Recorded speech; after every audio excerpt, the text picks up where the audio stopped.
The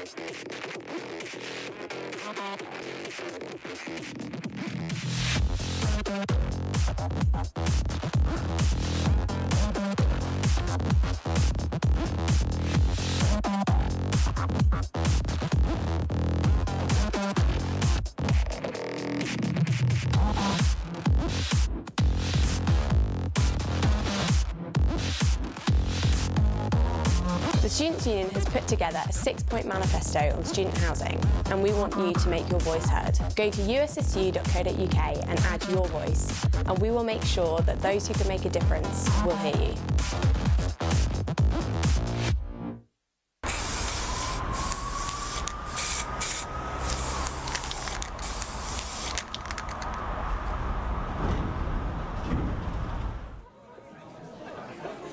Ladies and gentlemen, chairing the debate for President, please welcome Emily James.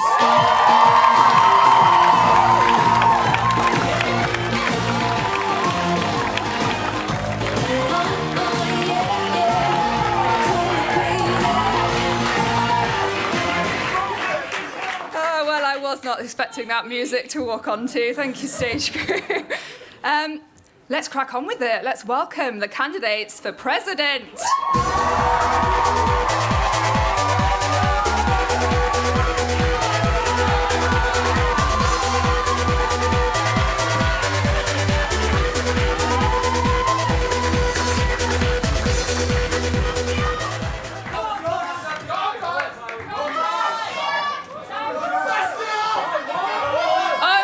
Okay, settle down. Let's get on with it.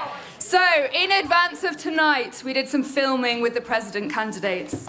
If elected, they'll have the chance to face university senior management, so we thought we'd give them that chance now. So, here's some footage of our candidates. Hello, I'm Michael Carney and I'm the Provost. I'm Sarah Litchfield, University Secretary and Legal Counsel. And I'm David Sharkey, the Chief Operating Officer. So yes, let's kick off with an opportunity for you to give a quick summary of your manifesto. There's definitely 3 key things that I want to work on if I'm elected. Firstly, I want to tackle the housing crisis, which is an ongoing problem. I really want to make sure that the university is focusing on the students that are here right now. My final point is really just about bringing the Students' Union to the students. As president, of course, you're representing the student body, but of course, there are still quite large bodies that are being neglected, and for me, the main 2 that stand out are the vet school and PhDs. So the main point of my manifesto is not just to have a students' union that sits back and listens and just watches to what you guys ask us to do and what the government asks us to do. I really want a students' union that's actually going to stand up for students and take the fight to you guys. I stand for a union that I want to see engage, progress and lead. Personal connection is needed. A union that's personal is an effective union. And what I've gotten from students is that they like the social media, but they also like when the union comes to speak to them. We talk about the TEF, Teaching Excellence Framework. I'm interested in your thoughts about the linkage to raising fees. I don't know, I feel personally like it's a bit flawed. The university is in one place and the Students' Union is in another, but from speaking with Jane Powell, it was really good to sort of see her side of things about how the university really is under pressure to do it. But then still, we're on the student side in the fact that they shouldn't be raising the fees. So I think it's just trying to understand the perspective of both sides. I talked to Jane Powell last week with Alex and Saskia, asking her about the Teaching Excellence Framework, and I think that in terms of its visibility and presence within higher education in Surrey, that needs to be made a lot more evident to the students of Surrey. And I also suggested that we should do a TEF debate because I think that's the best way we can influence how education looks within Surrey, ensuring that's a student-led agenda. I want to see the university oppose things like the Teaching Excellence Framework, which is being used to marketise education. I want to see the university really take the fight to the governments. Of course, students don't like to see their tuitions raised. The teaching methods depends on the students themselves. Everyone has their own preferences. Everyone has their own method of learning the best. Some people don't like going to lectures. Some people like studying on their own. You need to find a certain balance to it. You can't make tuitions too expensive. Of course, you need a certain amount of opportunities for students, again, to get the quality of learning that they desire. So, if successful, how will you ensure a better engagement between the student union and the university? I've spoken to UCU, I've spoken to Unite and Unison over the past couple of years in my role as chair of the Labour Club. My first port of call as president won't be you guys, it will be the trade unions on campus. So I've looked into the annual review, and there's a lot of talk about the strategy group for space around campus and looking at more efficient ways of improving the current space we have. Because at the moment, for example, at Manor Park, I know we're building 1,100 houses, and roughly about 370 are going to be built by 2018. And I think it's really important that we continue to work and understand where more space needs to be improved. A good example of a space I used to go to every day is just by the economics school. There's a big square where there's nothing, there's a drain in the middle, and that's it. That is, for example, what I see as unutilized space. In that space, I see potential. And that can be multitude of things. You could put a little botanic garden there for people to actually go, sit down, relax. You could have biking racks there, more covered biking racks. You talk about reducing rents on campus. Yes. So, if we were to do this, what advice would you give us on where we would have to cut our costs to obviously compensate for the reduced income? So what was the university's budget surplus in the last financial year? It was about £4 million. So there's quite a bit of money there. What sort of wages are you guys on? Can I ask that? Well, I think we're here to ask you the question. We need to see these rents. So we've got a budget surplus, we've got your wages. I think that's where the money should be coming from.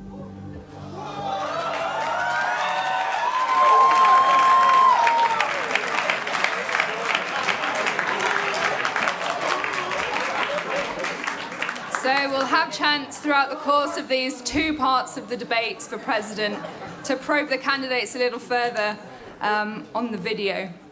So there are quite a lot of beverages up here on the stage this evening. I'm going to enjoy my pint that I bought earlier this evening. I actually went to Waite's house to buy this pint. Could you just pass this to Josh, please? Josh, on your manifesto, you state that Waite's is £4 a pint. Can you tell me how much my pint cost? Okay, so your receipt here is for £3. They have 4 pints on tap. There's 2 for £3, 1 for £4, 1 for £5.50. That average is just below £4.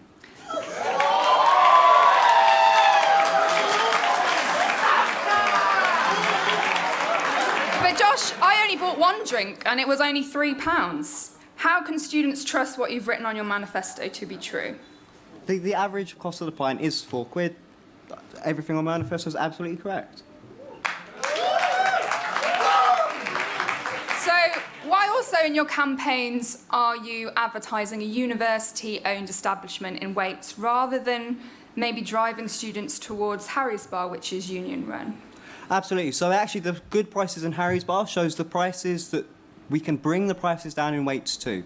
What I want to see is I want to see students on campus being able to afford to go to any of the establishments on campus. I don't see why we should have to just be relegated to the SU. I also want to see us really out there pushing so... I'm sorry, relegated to the SU? Is this some great establishment? Relegated to just the SU. I want to see students happy here, I want to see students happy in Waits.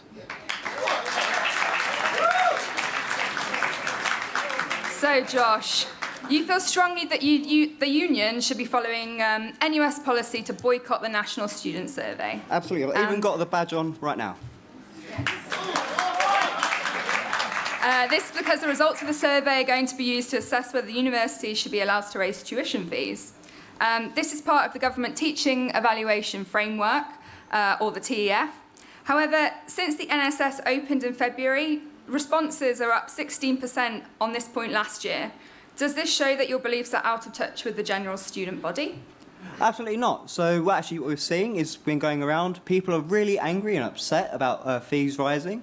It's not everyone knew that the NSS was being linked to that, and I think that's a real shame, and I think it shows that actually the Students' Union here have taken a step back and haven't been showing that link and haven't been fighting against rises in fees and against cuts in education. Okay, let's move on to Saskia. So, In your manifesto, you say you want to focus on the here and now, and that academic appeal submissions are multiplying and progression rates are falling. Could you explain these statements in a little more detail? How much are they multiplying and falling by? Yeah, absolutely. So academic appeal submissions have increased by 84% this year. I got these numbers from from OSCAR, the Office of Student Complaints and Regulations. There we go. Yeah, so they have multiplied in that way. The progression rates are falling by. In our FLTC that we had last week, the FEPS FLTC, they gave us all the numbers of how much, and it was almost double the amount from last year. So that's proof that the progression rates are falling. And why do you think these are happening? I personally think that there's... no one's going to know the exact reason, but I think it could be partly due to wellbeing and the lack of wellbeing services that we have here. Currently, the Centre for Wellbeing is completely stretched to the limit, and there's not enough space for all the students to go there. If students are really struggling with their courses and with their personal life, then if they don't have anywhere to go to seek help, then they will unfortunately have to drop out, and that's the same with appeals submissions as well. If students aren't able to complete their exams, potentially for wellbeing issues, then they have to appeal their grades. So is that your opinion, or is it based on fact? This is from, I have facts from the Centre for Wellbeing that they've had 34% increase this year, so this academic year. So that means that there has been a significant increase, and I've also heard from students themselves that they have to wait weeks to get appointments there, and also that the times that they are open aren't accessible for all students. So GSA students, for example, can't go to the Centre for Wellbeing between 9 and 5 because they're working, they have lectures all day, and so did the vet school. Okay, maybe I should clarify my question. Is it your opinion, or is it fact, the reasons why progression rates are falling? Based on solely well-being? Well, I believe that there is no exact answer unless we go and speak to all the students that have left. But from the facts that I've been presented with, and from the conversations that I've had in meetings like the FLTC and other meetings recently, it seems to be a general consensus that it is partly due to well-being.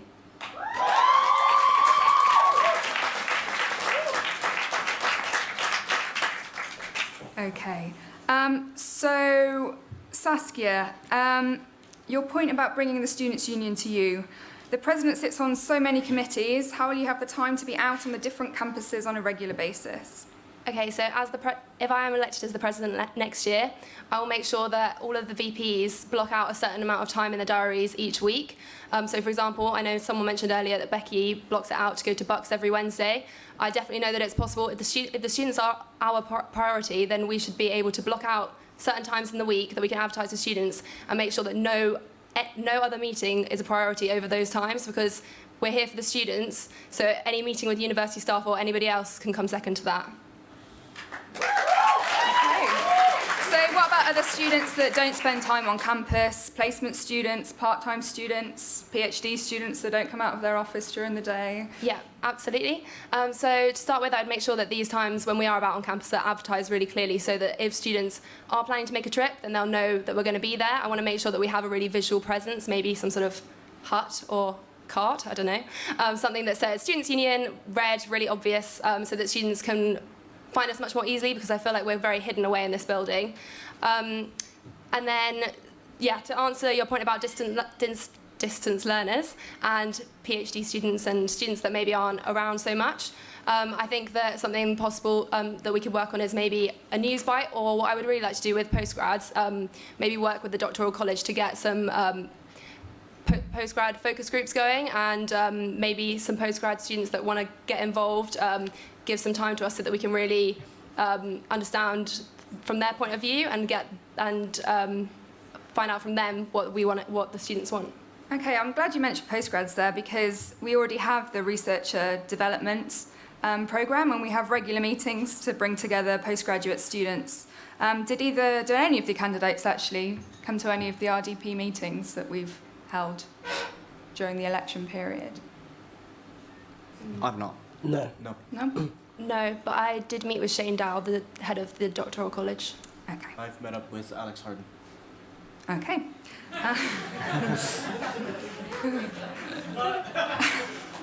Okay, let's move on to Ty. Ty, looking at your manifesto, it's very artistically put together. There's a lovely picture of you gazing over the university lake. You look like you've come straight out of the spring-summer edition of the next catalogue. However, I counted the words on your manifesto, and excluding the title, there's only 51 words. And the points are quite vague. Are you trying to purposely avoid being held accountable for your manifesto points? Absolutely not. I think it's students that hold me to account once they've read my manifesto. Then they're able to ask me the questions that they want to see within their union, and then they can hold me to account that I can fulfil that with the manifesto. I feel students are incredibly inquisitive, and they don't need a dissertation and essay to get what they want out of the union. Okay. In your campaigning online, you state that my vision should be our vision. Isn't that the antithesis of what you've just stated? Sorry, what's antithesis? So, online you stated that my vision should be our vision. Yeah, correct. Shouldn't, according to what you've just said, it be our vision should be my vision? No. The opposite. I completely disagree. I think, especially with the new union structure, it's a we. The student experience is a we. If I did everything as I, how would I be representing the students? But isn't that the opposite of what you've written online, where you said my vision should be our vision? Yep, because I've brought that vision forward with my own words, so it is my vision, but it's what I've collectively gotten from the student experience at current that needs improvement, that needs innovation, and that needs change.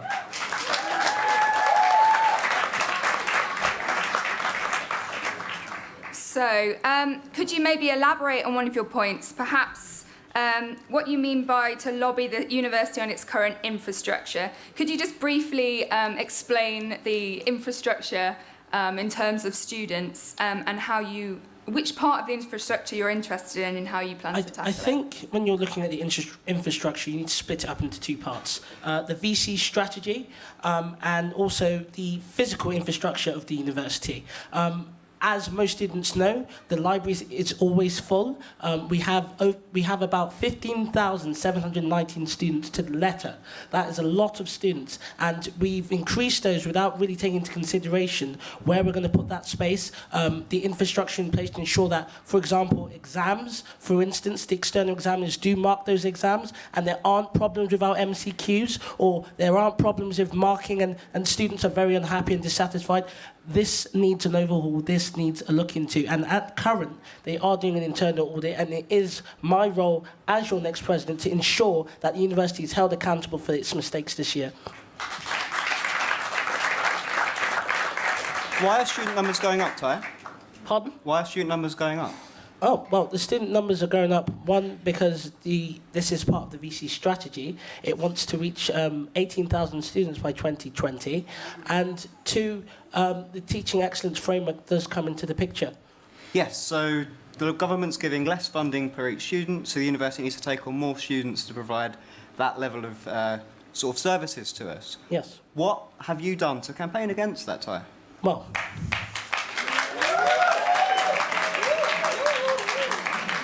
I'm just going to leave the stage and just let you ask each other questions.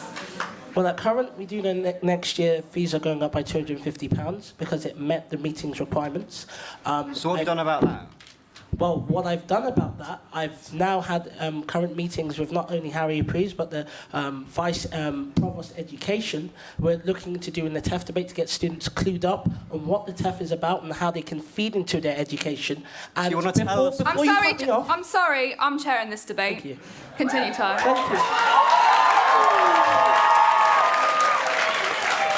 Now, you talk a lot about the NSS boycott and supporting it. If we all boycotted the NSS, that's the metric gone. Students are unable to say their opinions. Unions are unable to lobby their university. You should be thinking of alternatives. And I have thought of an alternative. The NUS is our national union body. I put in a motion that says, you know what, make your own service. let's see what education looks like from a student perspective.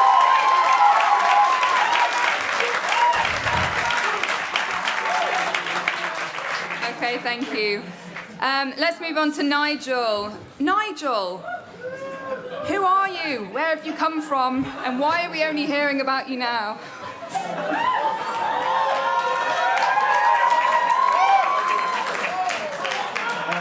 I knew this question was coming. I'm going to start with who I am. I'm Nigel, Dutch. I'm third year chemical engineering. I have been involved in a lot of things, and for me, Surrey it feels like a home to me. It always has been. I feel very comfortable here. But there's so many things that I want this experience to be better for every student, not just myself, not just the people sitting here tonight, but also people watching.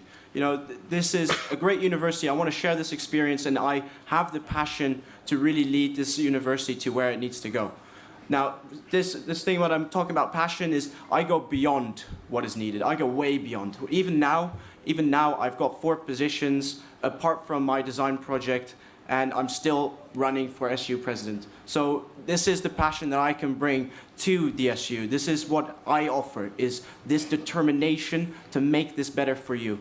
Because I will work the extra hours, I will input what needs to be done, and I will work the extra 12 hours if need be. I don't care. I'm used to not sleeping by now, and it still does not affect my performance.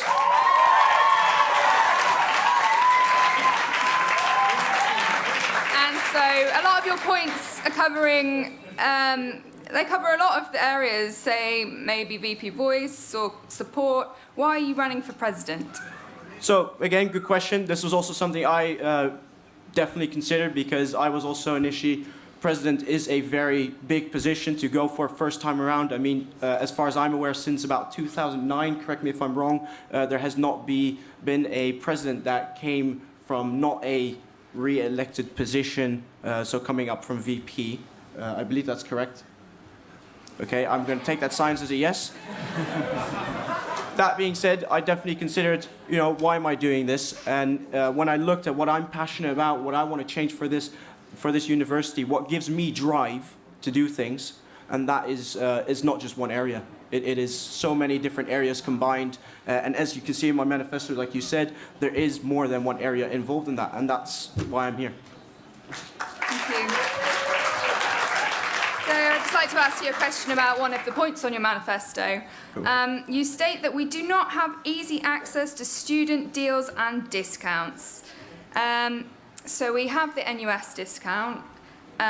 We can have discounts through uni days. Can we not use our student cards to get discounts in shops? What do you mean by this point?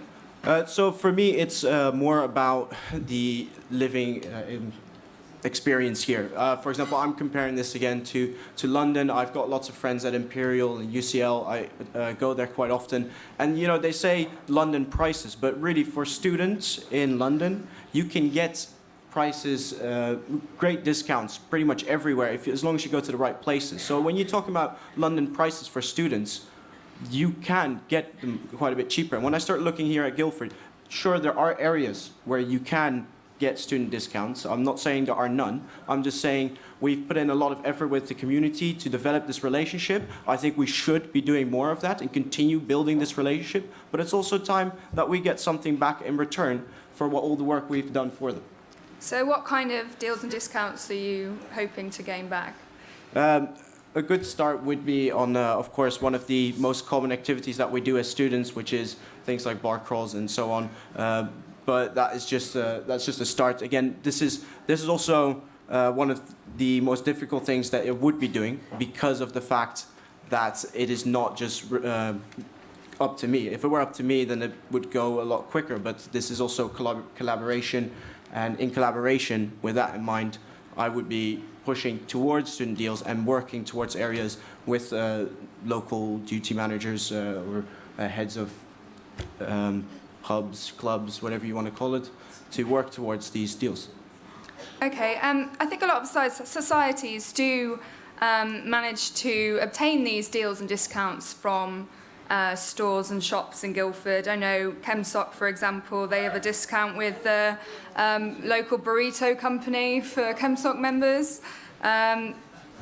But again, this is not open to all students. Like you said, this is just one society, and So how are you going to make it more society? accessible for all students? How exactly are you going Okay, to manage I'm it? not going to say I'm perfect. I mean, I've got studies, like I said, I'm in 4 positions. I haven't researched every single little aspect of every single little point I make in my manifesto. So I'm not going to stand here and say that I have. But this is the sort of thing that, if elected into position, I would become aware of beforehand, and that I would put in the extra time, because that's what I do, and make sure that it's done. Okay, thank you, Nigel. So let's move on to another round. Saskia, in the video we watched earlier on this evening, you seemed as if you were willing to work with the university. You said you'd met with Professor Powell, etc. So how are you the right person to oppose the university's ideas? How are you going to be tough enough, or just seek to play nice with everybody? Okay, so I've had a lot of experience this year sitting on meetings. I've also sat on many with Alex and seen her challenge the university. I've learned so much from her, and I think that the experience that I've had this year and the relationships that I've built with members of the university staff, as well as members of Guildford, the Guildford Borough Council as well, I know them, they have a respect for me as well now, and I feel like I can really use that to challenge them, to make sure that they are doing what's right for the students. Okay then. Pause for applause. Thank you. And now Josh, do you think publishing a list of demands on your posters around campus is a good idea? Are they guarantees, are they kind of guarantees that if you win you have to fulfill? Surely you can't deliver on all of them. Where's the money going to come from? And what will you say to students when the rents stay the same, the sports park doesn't get any cheaper, and you can't afford free childcare for everybody on campus? Sure, yes. So there are demands to the university, straight up. On where the money's going to come from, so as you saw in the video, they got a £4 million budget surplus. I think that should be spent on students. We've got their high wages, ridiculous wages they're on. And when we look at things such as rent, we can look at UCL as a really good example. They really have been fighting hard this last year for lower rents. They've brought down their lowest band of rents by a significant, I think it's 4%, while we're going up here by 4%. They've also won £1 million sort of bursary per year for poorer students who can't pay their rent. I think these are clear things that we can win. We see examples from other universities. We can do this.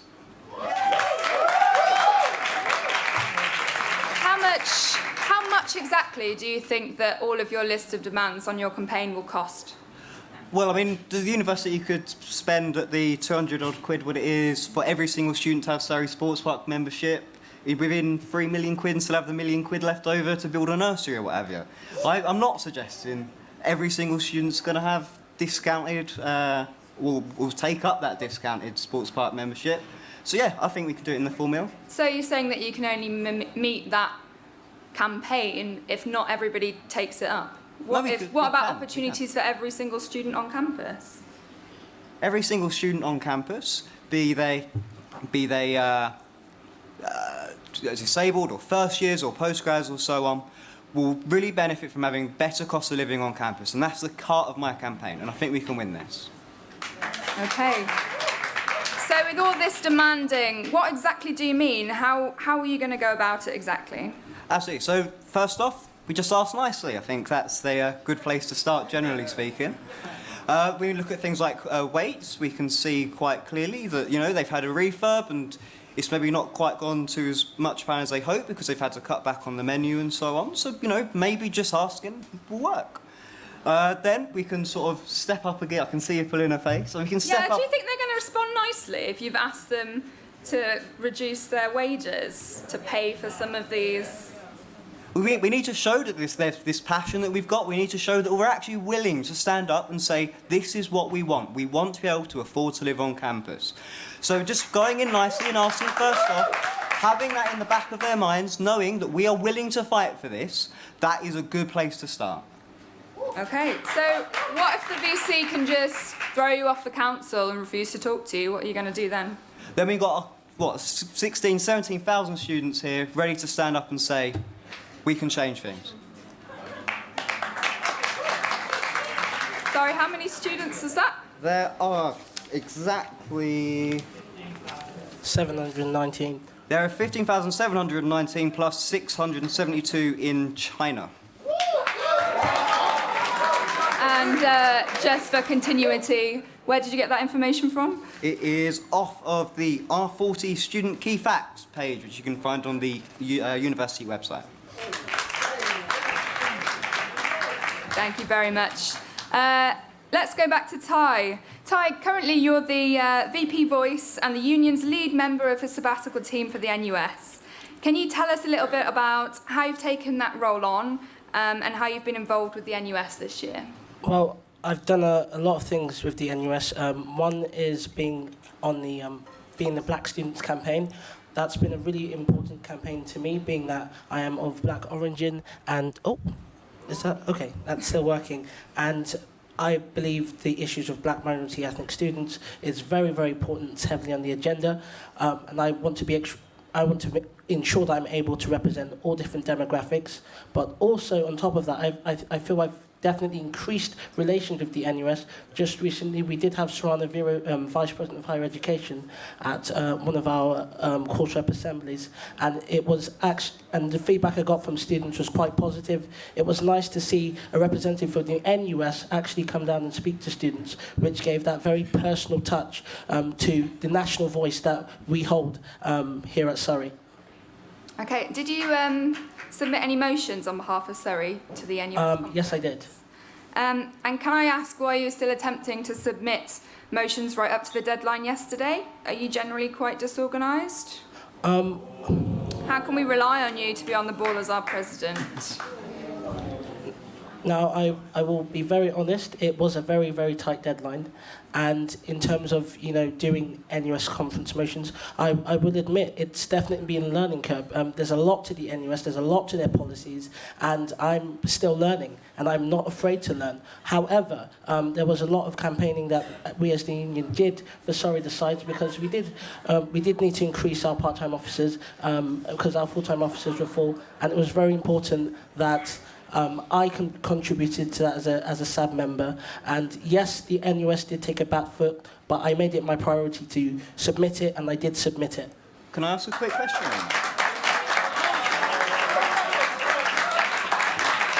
I think we're going to move on, I'm afraid. Nigel. Yes. Nigel. Let me find Knowledge Manifesto. Let me find your question. So, you state that currently the university is doing too little in the assistance of off-campus accommodation. What's it currently doing to help students, and what is it not doing? So I actually went into accommodation services for this. I asked them, I have accommodation already, so it wasn't that I was asking for accommodation per se for myself to actually use, but I asked them, I need help searching for off-campus accommodation, and basically what they did, they referred me to a few outdated websites that were not updated in the slightest. Most of the housing on there had already been rented off to some other people. Additionally, the other thing they came up with was some sort of rep scheme where you get put into contact with a representative from other real estate agents. But this, again, it's only with affiliation. It's not very good. It's not very thorough. It might help some people, but I don't think it's good enough. I mean, one of the biggest struggles here has been also pointed out in this 6-point manifesto that's recently come up for housing. One of the biggest issues is accommodation off campus, and what the uni is doing at the moment is just not good enough in the slightest. Are you aware of the University of Surrey lettings? Sorry, can you expand on that? Are you aware of the agency owned by the university, set up by Munya, called University of Surrey Lettings? I am aware of it. I do not claim to know all of it in detail, but again, I've not had a personal experience with it, but from secondhand stories, I've not heard very pleasant things. So you can't explain what the university owned lettings agency, which helps students find off-campus accommodation, is about. What's this assistance scheme that you mentioned in your manifesto? Is that not the University of Surrey lettings? Like I said, I can't claim to know everything about the letting services. What this scheme that I'm talking about would be about is just also the union pushing this more, getting also more involved, the support zone getting more involved, especially with pushing these issues that are important for our students, especially when it comes to off-campus accommodation, working more closely with local real estate agents to really make sure that the moment that there are availabilities in housing, they are immediately passed down to students, and that students that are made more aware of actual opening of houses, because a lot of the time you will end up going to houses that have already been closed down for other people. Okay, so secondary to that point, you say that UK guarantors are difficult to come by for international students. Do you know of the University Guarantor Scheme? Yes. Could you explain a little bit about what that is? Currently, for international students, they need a UK guarantor. For international students, it's hard to come by sometimes because they won't have one. Especially, I've been talking to PhD students about this. For them, it's a real problem because they can also not usually live with UK residents. That being said, the university does at the moment allow a certain amount of money per month, and then they'll be their guarantor for them, if that makes sense. So they'll essentially, to the worth, I think it was said, of £400 worth per month, they will be guarantor of these international students. Now, as you probably all realize, £400 is not enough. Sorry, can I just clear up that figure? It's 585 now. They've increased it. Okay. I was not aware of this. So to rent a property owned by University of Surrey lettings, you don't need a guarantor or tenant-like references, and that includes international students. It's completely free to students. It's a not-for-profit service.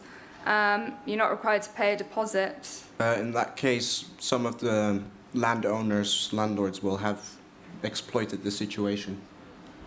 Can I just come in here? Yeah, so the University of Surrey Lettings Agency, set up by Munya, is a board that we all sit on and that we all govern. The SABs all work with the university to make sure that the University of Surrey Lettings Agency is doing its job. It's in its first year at the moment, so it's a bit of a guinea pig trial year.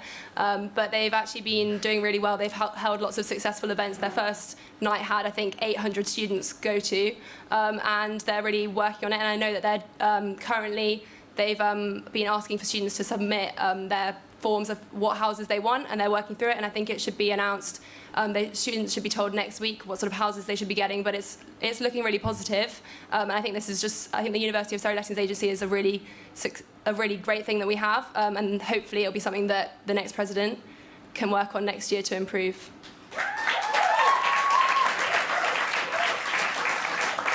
So, Saskia, what are your thoughts on the controversy surrounding the president of the NUS? Do you have any comments on the allegations that she's expressed anti-Semitic views? Yeah, so my personal view on the NUS hasn't been that great this year. I've been to several training weeks and I've left very uninspired, and the whole training has been very badly organised. I would definitely think, well, personally, I think that the NUS is under very poor leadership at the moment. I think that, unfortunately, Malia has said things that that have not gone well. She's said lots of not very good things. And I think that our only hope for the NUS next year is if someone better comes into leadership. This is my personal view. I do think that students we're paying £40,000 per year to the NUS, and personally, I think at the moment, under its current leadership, we could be spending that money somewhere better. But I do know that it's all up to the students, and in order to make that decision, it would be down to the students as long as they're given the right information. But that's my personal view on the president of the NUS. Okay. So, just talking about the NUS, we're going to wrap it up in a little bit for a break. But a quick sweeping statement, yes or no. Do you think Surrey should be in or out of the NUS? Maybe in or out would be a better reply. So let's go from our left. Definitely in. In. Out. In. Thank you very much. See you after the 10-minute break.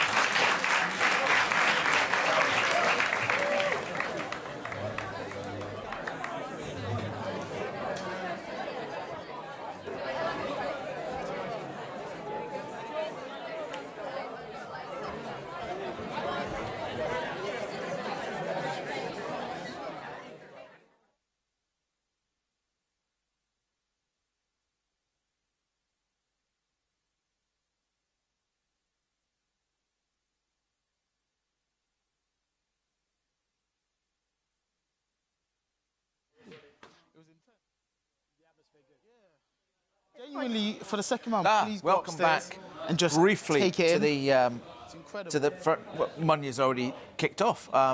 To the front room, we're taking a brief pause while the candidates have their oranges and their team talk in the dressing room, because that really got off to a flying start, and that's exactly what we wanted to see.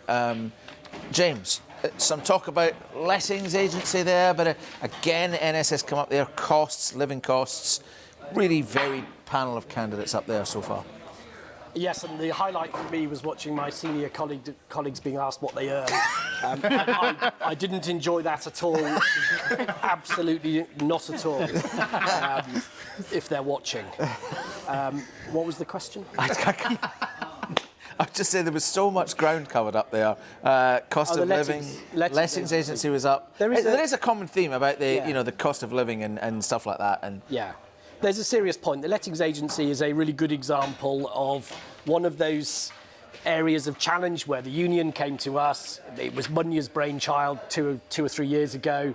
It was a year's worth of work to get it up and running. It's run by the university and the students' union together. Whoever wins this election will be involved in setting its future direction and managing it. So, it's absolutely fair to say that there are things at stake here. The person who wins this election will be setting the direction of the lettings agency, which will affect many, many students living in the private sector. That's something you're all very worried about at the moment. Yeah. So the stakes are high and it's worth running for. It's an important election. And it's fair to say that there is an absolutely clear choice. There is a candidate sitting out there that's saying, we don't want this partnership approach anymore. I don't want to be sitting on boards.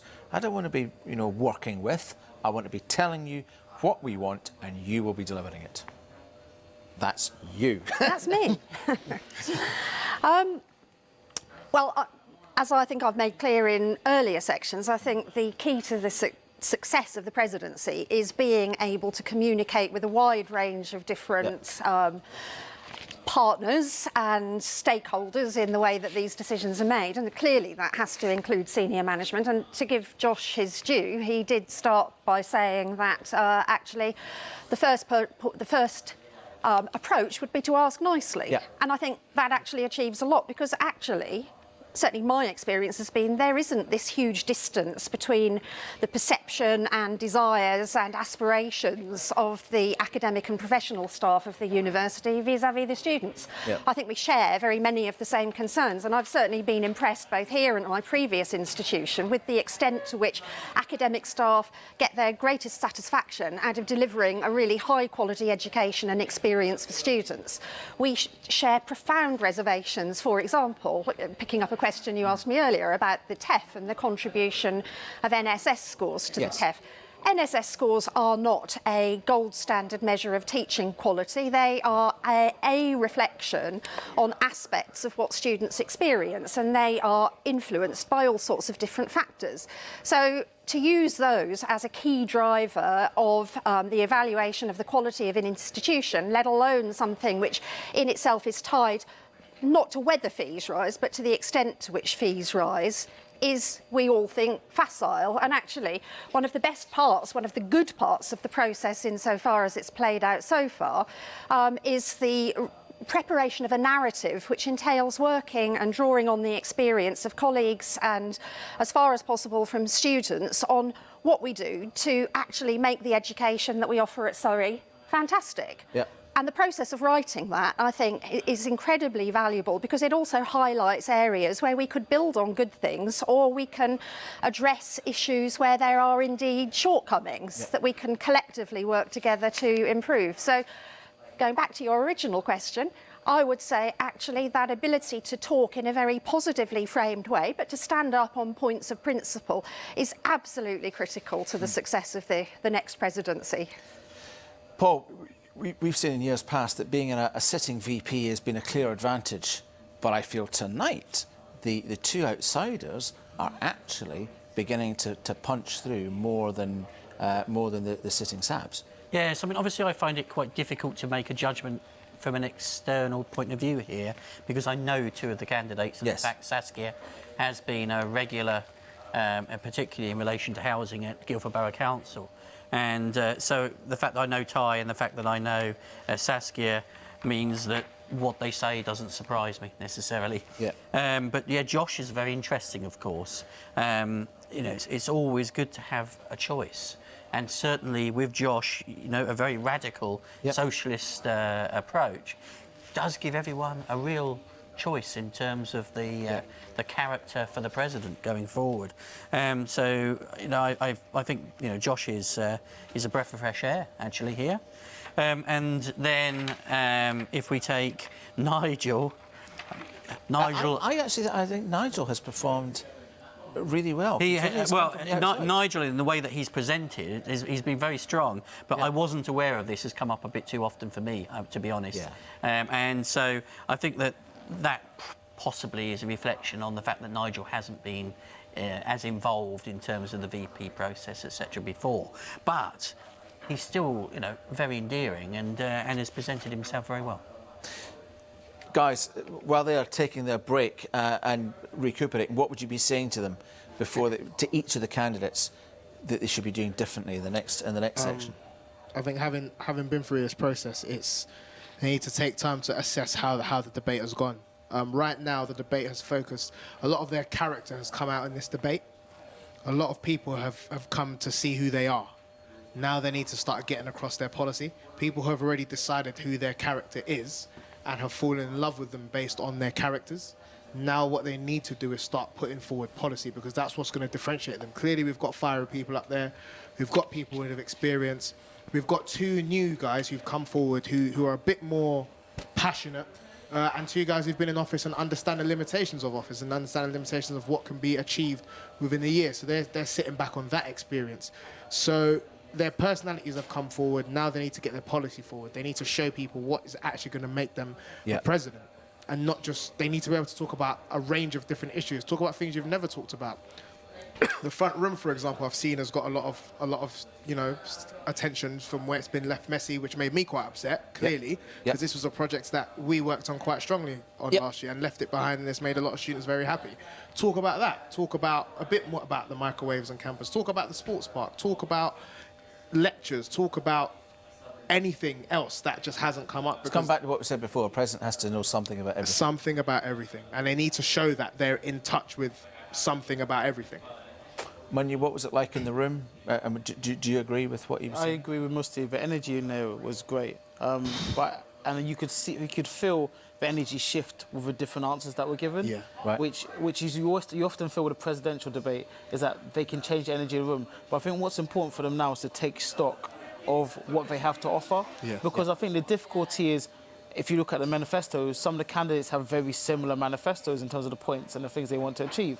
One candidate stands out completely in comparison to the rest of the candidates. So you have to understand, okay, do I offer my personality more to differentiate myself, or do I offer my policy more to differentiate myself? How do I explain it? And if I explain it, do I allow my personality to overshadow slightly the finer points of the policy, or how far do I expand on it? And I think it's more about understanding where you are now in the debate, what you have to offer to the electorate, and how you can communicate most effectively who you are and what you represent. Incidentally, we're just waiting for some technical issues to be fixed, which is why you're having to listen to us for a little bit longer. I suppose I made a bit of a glib comment about the voting emails and the 15,000 students, and there are just over 17,000 emails that have gone out. The issue of student numbers in a university is extremely complicated. It's a bit like asking an accountant what 2 + 2 is, and they'll tell you, well, what do you want it to be? You know, what the universities say and what the Higher Education Statistics Agency say compared to how many people you actually meet on campus, they're all different numbers. So please don't think that, you know, we've got loads of fake voters and people voting twice and things like that. The voting roll comes from university registry, and it's all legit. What you do have is full-time students, and you have part-time students, and you have postgrad students who are writing up, who are probably not included in the official figures, but they're still full members of the union. So that's how it all comes together. And, you know, kudos to the candidates who expected this to come up, and they had the printout from the main university website. So you can sleep easy that your election is safe. Right, Twitter is really just enjoying it. There's not many questions coming out on Twitter, so that shows me that, again, the student chairs are doing a great job. The fan clubs are out. That was something brand new that we did tonight with the question and answer with the Provost, Secretary and Chief Operating Officer. You were up there. Somebody said you could hear a pin drop when that was on. It was so silent in there. Everybody was so engaged, and kudos to whoever's idea it was. If it was Alex's idea this year as president, kudos to her. She's done a great job as president this year and carried that flame on strongly. And I think that video it kind of just set the tone for the debate. Everybody came out strong. And that last comment from Josh Chowan, I mean, I have to give him props. I wouldn't have had the balls to do that, and I was president for a whole year. And just to have the balls to just sit there and say, how much do you earn? How about you put that into? I was like, what? That was absolutely brilliant. I was sat in the room at the time. It just floored them a little bit. But yeah, no, it really set the tone for the debate tonight. And I think it was a brilliant idea, honestly. Yeah. I was thinking when this was on, Paul, don't take this the wrong way, but a lot of Guildford Borough Councillors get a very easy ride to office compared to what these students have to go through.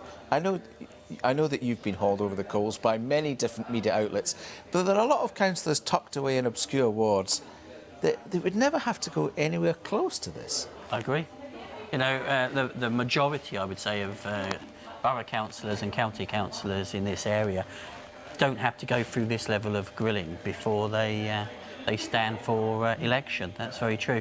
Having said that, to be fair, the associations, doesn't matter which party, all the each party has an association where you do have a grilling session and you do have to present to be successful. So at party level, on a smaller scale, yes, but nothing on this scale. No. It's not until you get up to executive level that you feel the pain. Wanged from all sides, especially if you text the wrong person.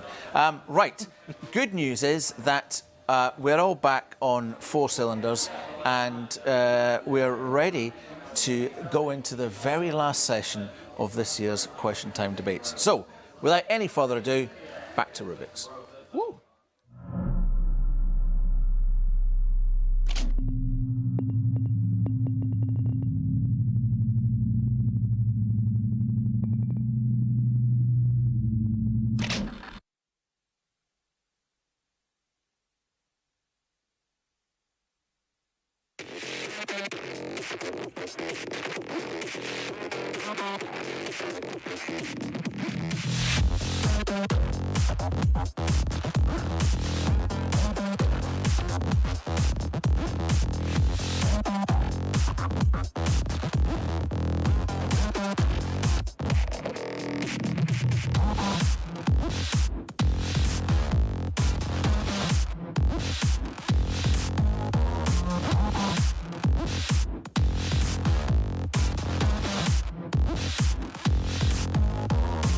Students' Union has put together a 6-point manifesto on student housing, and we want you to make your voice heard. Go to ussu.co.uk and add your voice, and we will make sure that those who can make a difference will hear you.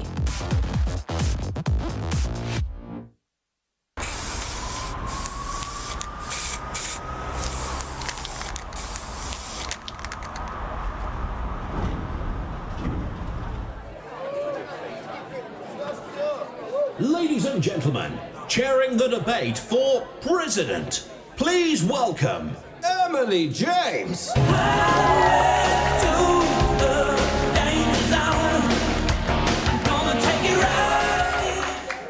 a better choice of music, thank you for that. So let's welcome back the candidates for President.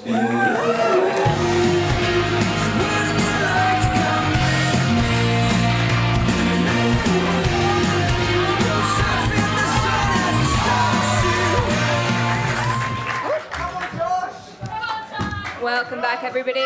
Sorry, anyway, just before we continue, Let's watch the second part of the video. What stands out in your mind? What would you like to celebrate most about the University of Surrey? I think this university has so many opportunities for its students, and that's what I really enjoyed. I've taken quite a big hold of many of these opportunities. I admire that it's a champion for the students. It had that feel that it was elite, but it was relevant. What the university should do more of is start really looking at now the international challenges coming up, especially now with Brexit. It'd be nice to have a bit more transparency with them, especially I think when I first came here, I saw the Vice-Chancellor in Rubix whilst Tiny Templar was on, and that to me was the highlight of my year.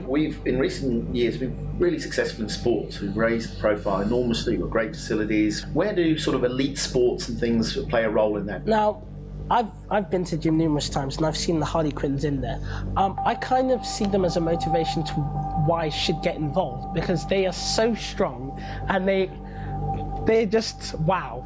And personally, I think it's good to see that, but I think in terms of our attitude and our approach to sports, I think that needs to be different. Obviously, we've only got so much money to spend, so how would you work with the university to make sure we were making the right decisions? In my opinion, a lot of it comes down to getting a good business plan together. Obviously, I know that money has been quite an issue because of the recent new buildings as well, so major expenses. In the end, to me, it would come down to planning it properly. Sometimes it will mean trying to push for things that universities trying to go away from, but in the end it also means compromise. And you also need to find out what's important to the university and what they want to get out of it. The top of my list would be the library, just because students are here to study. They go out to go and revise in the library in exam time, and they spend the first 20 minutes just trying to find a seat or a space, and that adds extra stress to their revision time. So I imagine the toughest challenge I face will be you guys, which is probably the way it should be. I've got a solid list of demands here, and I think organising for these, getting students behind these demands, getting these campaigns going, and getting you guys to listen and eventually give in to my demands will take a little time, but we'll get there. One thing that I would do different is probably go out a bit more and be less stuck in the office, because I know it's something that I've talked to staff about, and they say, we try and do this every year, but at the same time, I think if we never make time, that will always be our excuse. So if you think about the current Students' Union, or the Students' Union for the last few years, what do you admire most about it? Oh, that's hard. I love all of it. I think the Students' Union has made my university time just the most incredible time of my life. It's a welcoming place. It's just full of really positive people that are just such role models and inspirations to other students. Well, I think a big problem with the current Students' Union is that they have let Surrey students down. We see things like the cuts to NHS bursaries, we see things such as these increased rents, we see things such as cuts to education across the board, and I don't think the Students' Union has been on the side of students. I think the Students' Union should be really at the forefront of national student politics. I want to see us at the NUS, I want to see us making big waves there. I want to see Surrey students leading the way in the National Union and really driving forward defence of students, Surrey and nationally. my personal experience this year of the NUS hasn't been very good. I've been to several training courses with them and left very unimpressed. The people who have been elected are driving a very radical NUS, which I don't always think is the best use of their time. I feel like sometimes it is better to stay in the conversation rather than leave it.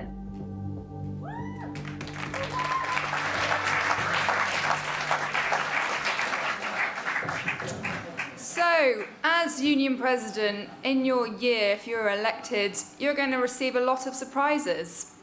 So, I'm not going to chair the rest of this debate. Thanks for having me, everybody, and good luck.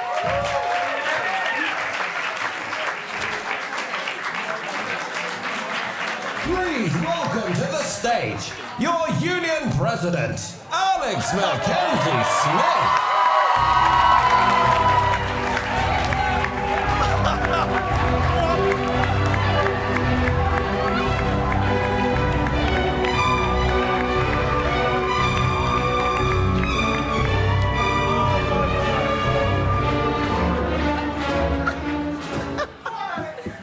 I like that music. Hello, everyone. How's everyone doing? Has everyone made up their mind who they're voting for yet? So who are you voting for?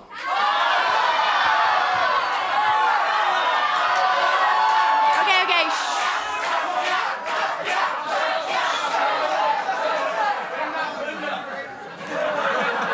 Munya ran for 2 years. I'm afraid he's not allowed to run again. I still love you, Munya. Right, if you just bear with me 1 second, candidates, take a minute, take a breath. Let me just set myself up. Were you expecting that? No. No. Lol. Okay. Right. So before we start, I just want to touch on something quite serious, and I'd really appreciate it if everyone could listen. Our thoughts must go out to the Surrey student Victor Ivanello, who was reported missing on Sunday, the 26th of February. Our thoughts and prayers go out to Victor and his family and all his friends that are affected. So, Victor, we're praying for you, and we hope that you come home soon.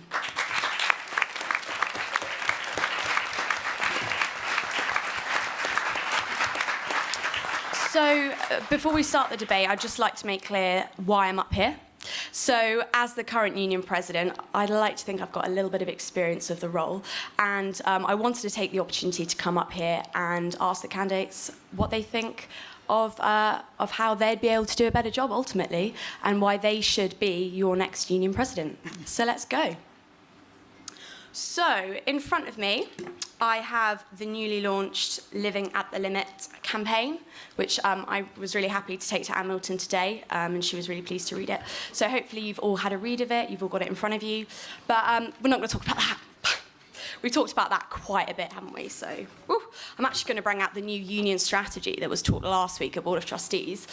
So Josh and Nigel, you know what, you weren't, well, Josh, I know you were there, but Nigel, I know you weren't. So for the benefit of this question, I won't ask you this. I want to be fair. So Ty and Saskia, as current vice presidents and trustees of the union, this question is directed at you. Saskia, can you name 2 of the values that were agreed by the board on the new strategy? Yeah, the first one was supportive and another one is approachable.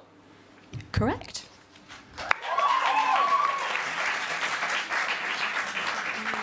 And Ty, how are we going to measure success under this new strategy?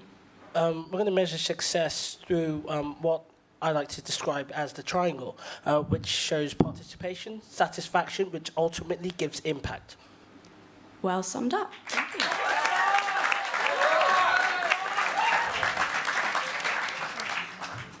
Well done, you were listening. I'm impressed.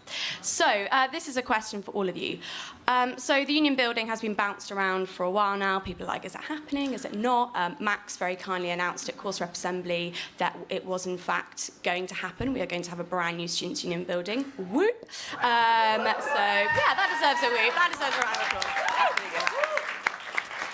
So, obviously, whoever is elected as president will get the privilege to work with all the students, work with all the students to design the new building, but ultimately, you'll be shaping what it looks like and, how it's going to be built and created, and whether it be flexible or not, and dynamic, etc., etc. So can you all name, you can write this down if you like, you can take a minute, can you name one thing that the new union building should 100% have, and one thing that it definitely shouldn't? I'll give you 30 seconds.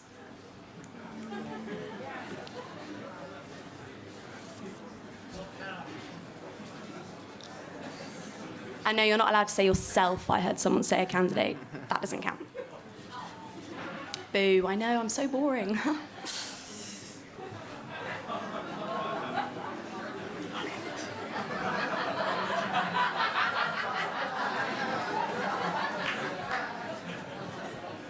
Okay, I think that's enough time. So let's go with Nigel. Oh, you're all big. Oh. It's okay. Okay. So, I used to work here. I love this place, still do. Chancellor's Bar, I want it back.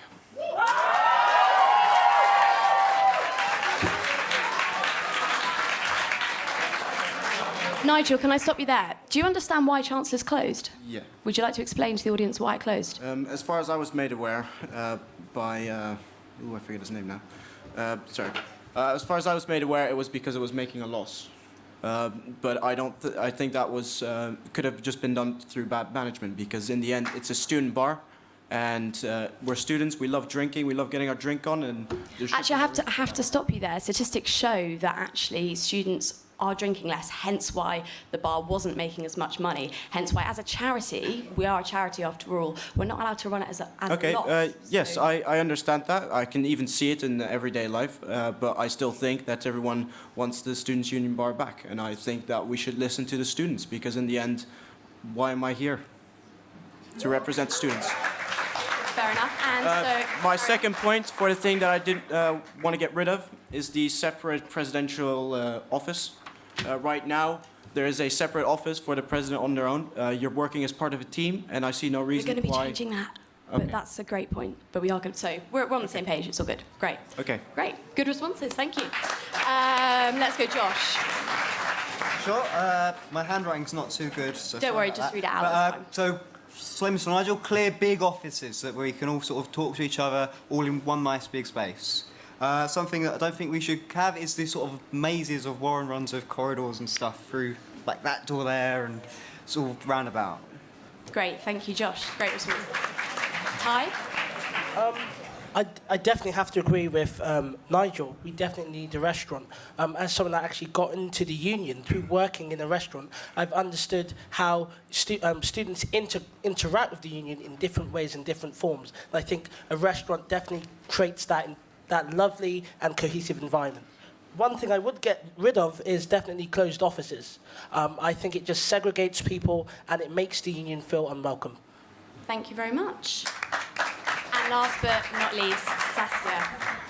Okay, so I also had open plan offices, but since that's been taken twice, I'm going to say that we need more rehearsal space and open studios. That so many societies that we have here are really struggling for space at the moment across the university, and so I think we really need some more studio space.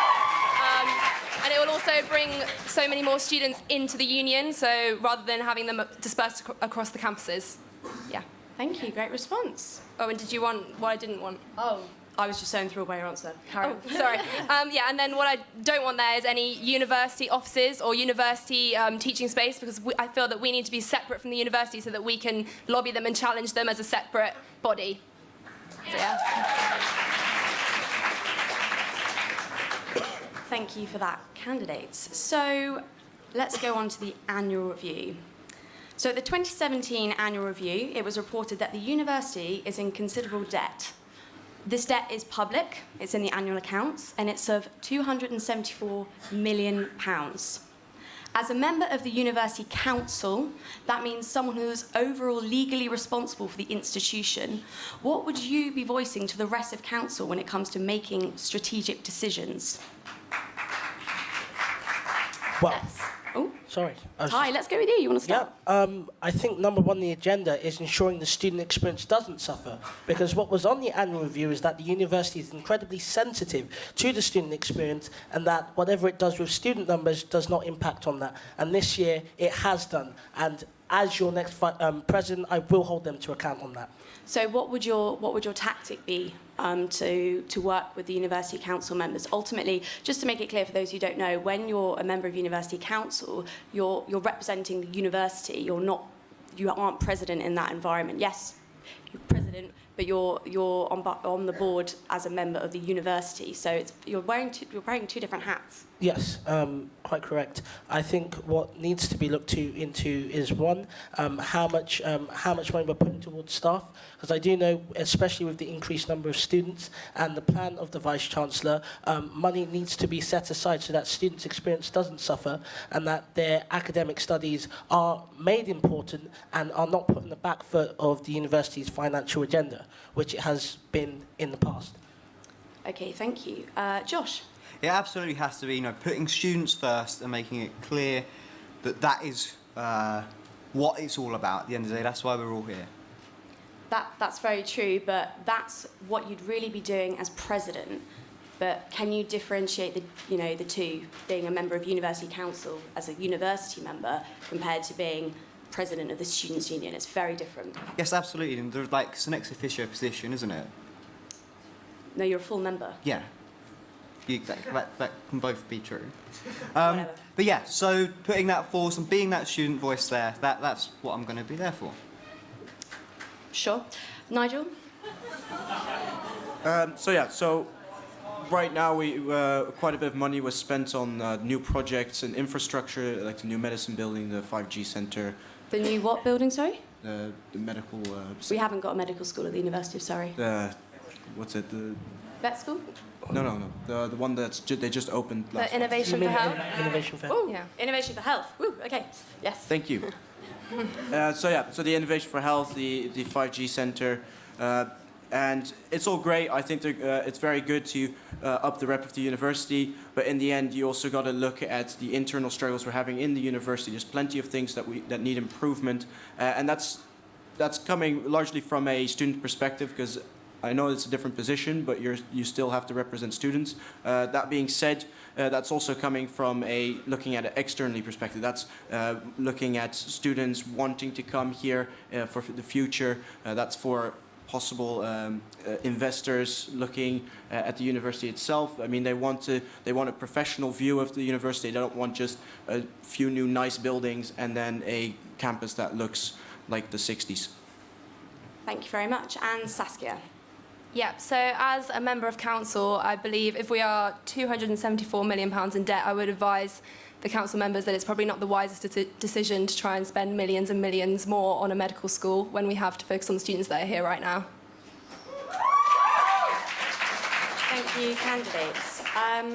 Let's move on. So, obviously, we've talked about housing in depth across all 3 nights, which is fantastic. Not fantastic that it's a crisis, but fantastic that the awareness is being raised and that students can hopefully get behind the Living at the Limit campaign. However, if one of you get elected next year, Ron is also a candidate. For those of you who don't know, by the way, I don't think Ron's being clearly explained. Ron means reopen nominations. So if you put Ron as your first choice and he gets elected, we'd have to hold a by-election for president. So just an FYI.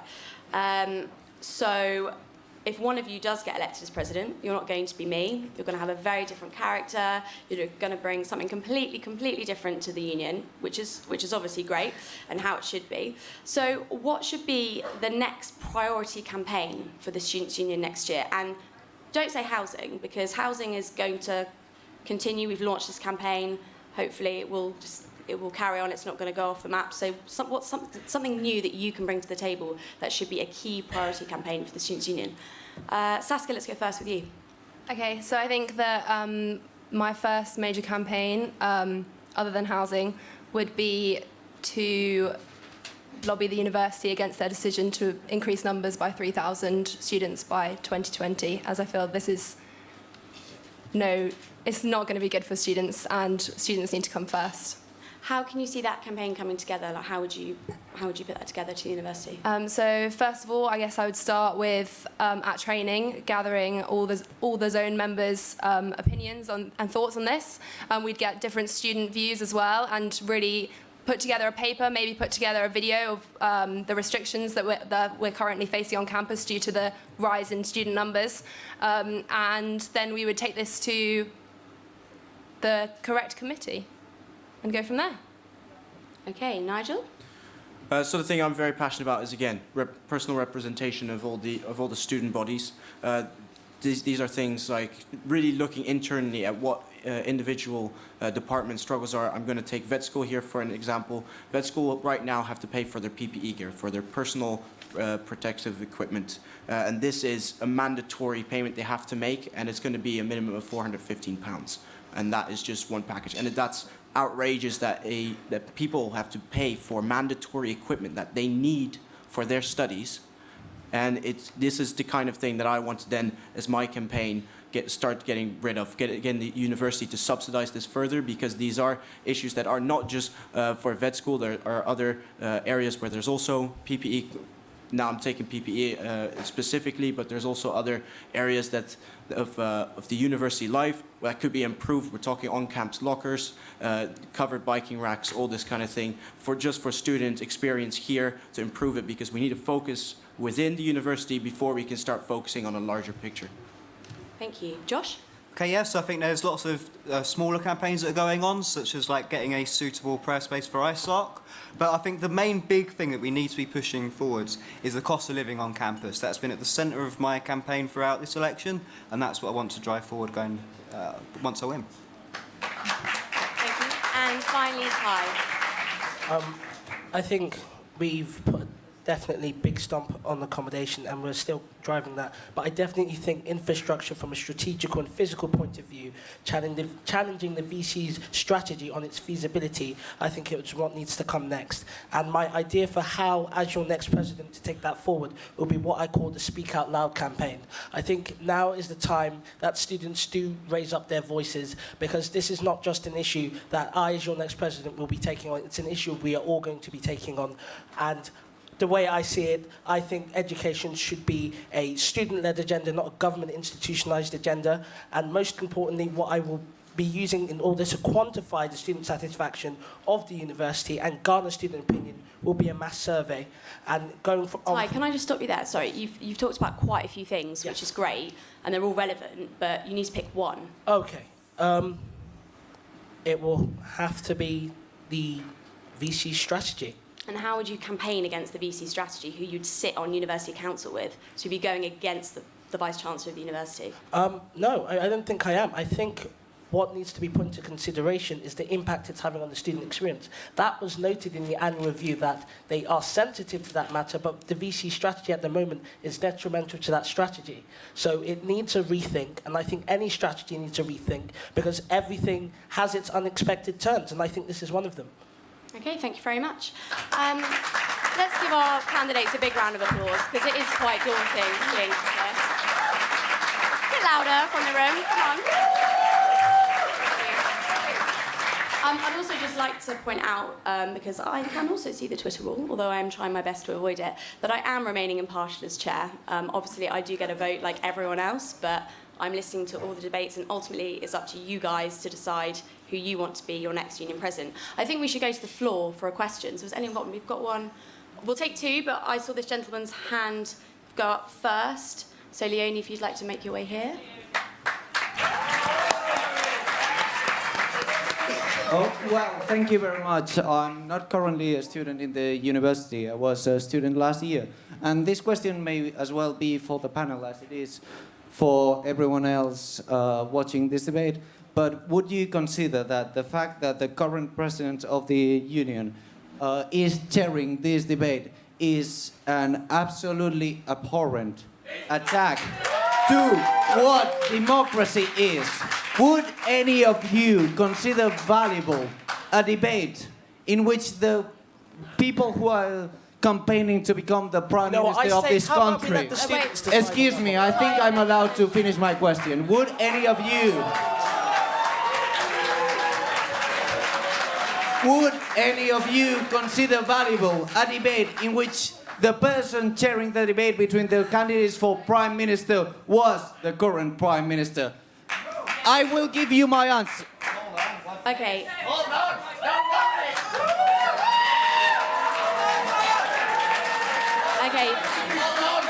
excuse me, I think... Guys, if we can have... Whoa. Look, okay. If I could just make one thing really clear, okay? And I'm... Okay.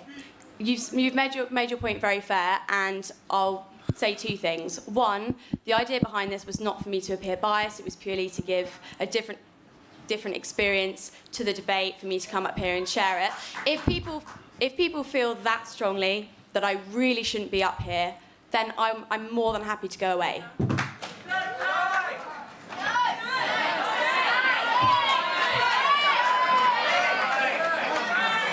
I think actually, you know what? I'm not the person to make this decision. Ultimately, the union chair holds me to account. So Zainab, the union chair, I'm going to leave the decision in your hands. And Zainab's decision will be final. Hi.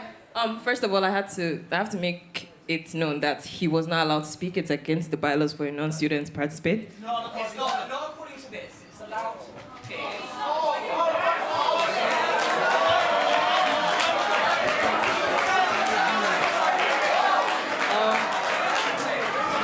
Associate members are allowed to take... Like I said, I think it's for Zainab to make the decision, as she is the union chair. So Zainab, the decision is with you. Thank you. Okay. Wow. Okay. From what I've been seeing and from public opinion... Whatever you say won't offend me. Alex, please. That's fine. Thank you. I'd like to thank you for your time. We won't do this again. So, Emily, I invite you back up to the stage.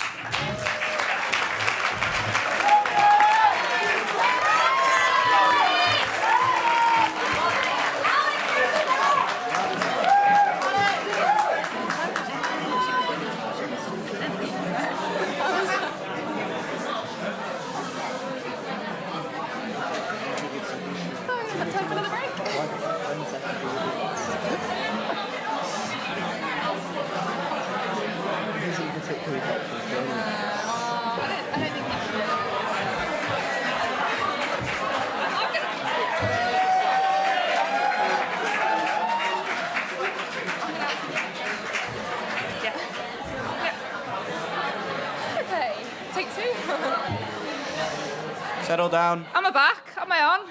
I just came back to finish my pint, so thanks. Oh, I bought that pint like 6 hours ago. It tastes horrible now. Right, I'm going to ask for another question from the floor. I think we had a comment from, right at the back over there. Let's just start with a question. And remember, these debates are about the candidates. So, a question for the candidates, please. Hi guys, it's me again. Recently there was a racially motivated attack on campus.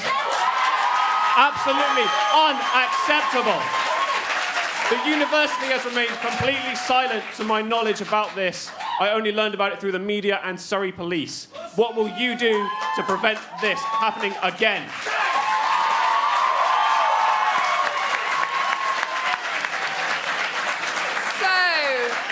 Let's start with Nigel. What would you do? So, first off, completely unacceptable. Not in the slightest. We live in a very multicultural world, very multicultural university, and that's the way it should be. And we should have to accept each other for whatever differences we may have. Secondly, how I would go about this, like I said, I don't mind working the over hours, and as appalling as I find this, I would go the over hours, looking through CCTV, and really making sure that this person is actually held accountable. I'm not president. He's not president now.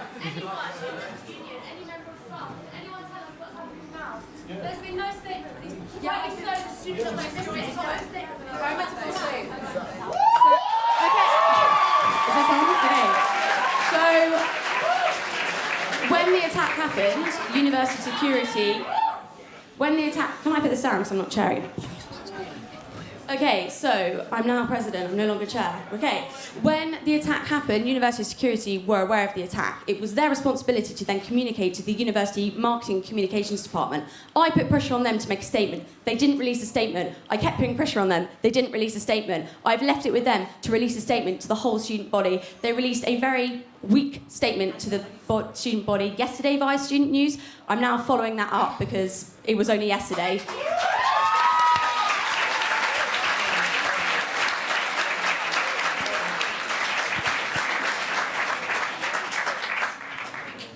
Thank you, Alex. My answer still remains unchanged. Okay, and Ty? Well, I just want to say in relation to that incident, I did reach out to the victim of that incident, being a student of black origin. It's quite frightening to see, and for the first time in Guildford, I said it, I've never felt so black. And this issue is something that should not be taken lightly. It's something we will not take lightly, but definitely we need to work on our relationship with the university to make them understand that we are a multicultural society and that these issues will not be tolerated. As your next Vice President, this will be heavily on my agenda when I do meet with the Vice Chancellor to ensure these issues are resolved. Thank you.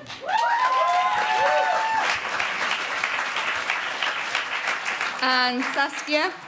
Yes, so safety is something that's very close to my heart. This year, I'm not sure if you're all aware, but I ran a personal safety campaign the first week after Freshers' Week. And this was particularly because I've been a victim of crime several times whilst I've been at university. Nothing as terrible as this incident, but either way, any crime is not good enough, and it can leave a lasting damage on the victim. And so I want to make sure that the campaign that I ran this year is continued over the next few years, as it's important that students feel equipped to be able to deal in these situations, although they shouldn't be happening in the first place. And as far as I'm aware, the students that committed the attack were not Surrey students, but still, it's not good enough.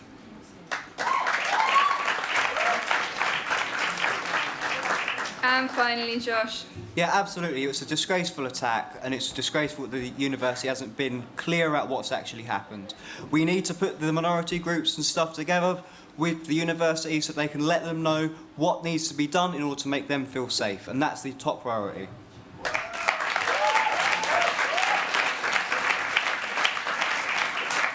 Okay, so I've got another question for you all. It's the Surrey County Council elections in May. What would you like to see for the candidates standing in this ward? May I go? Yeah, sure, Nigel. Well, first off, I'd like to see them take acknowledgement of the 6-point plan that the current committee has put forward. I think it's a very good plan, the housing manifesto I'm talking about. I think it's a very good plan, and I would like to see that acknowledged in some way or form. And just generally the integration between students and the local community would also be nice to have mentioned as well. Okay, Nigel. Josh? Absolutely. So I'll be involved in some of this county council election campaign, and I think it's really important that we get the candidates on side on terms of our housing manifesto, which is really good, and we get them on side on other issues as well that are going on in the local area. So things like cuts to the local hospitals and so on, which keep us, safe and stuff if we ever get ill, and really fighting our corner, making sure that Surrey students are safe and protected, and we have a place to live, and we have all the stuff that we need in Surrey, in Guildford, that we can get by. Thank you, Josh. Ty? I think the housing manifesto is already happening, as Alex did mention in the past exec. But I think what needs to happen with the new county council members, I think a question needs to be asked about what are they going to do for students independent of the accommodation crisis, because that's a crisis affecting everyone. What about what's affecting students right now? How are they going to get involved with students as opposed to issues that just affect everyone else? Because students are residents too, and students have needs too, and that's what should be on their agenda.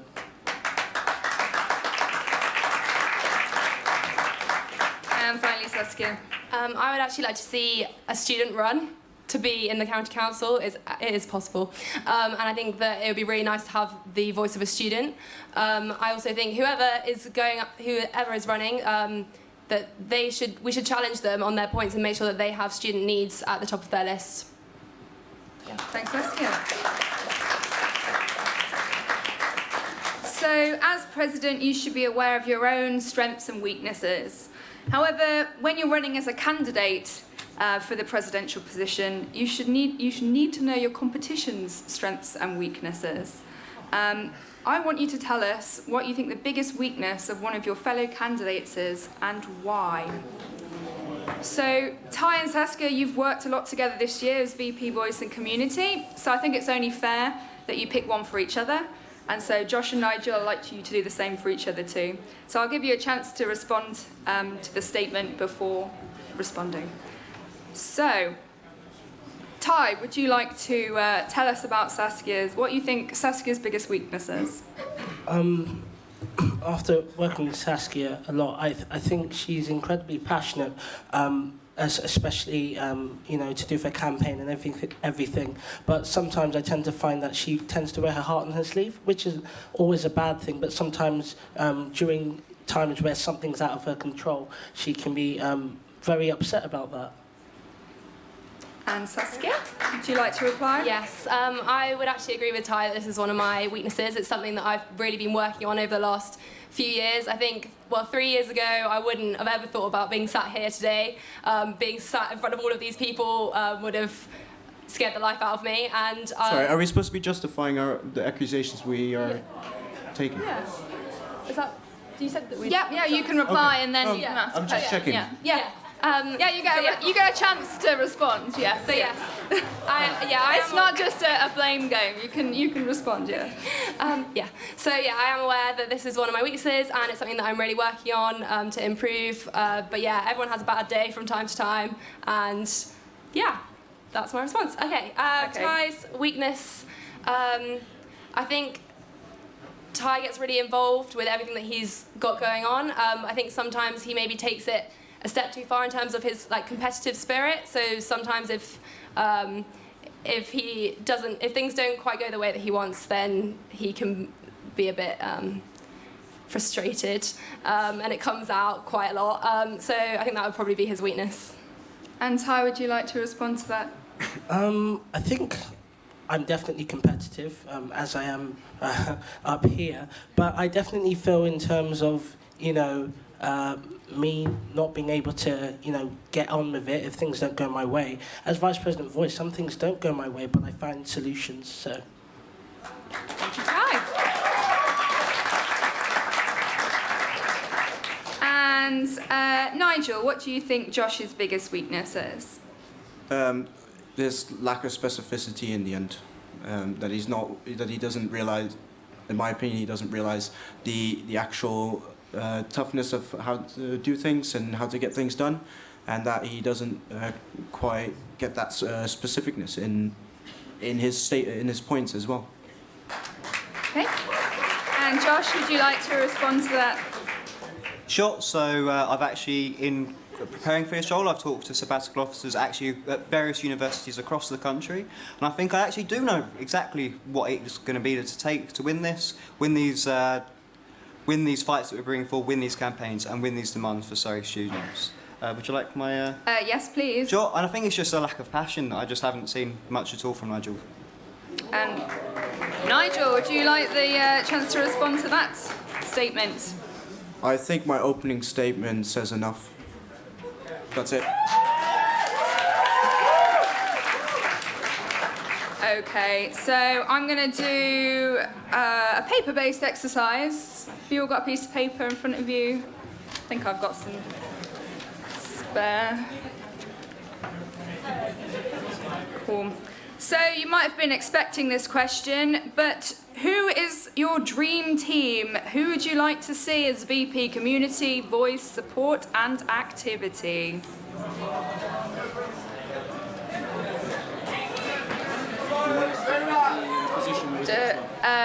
Or you can just say it, doesn't matter.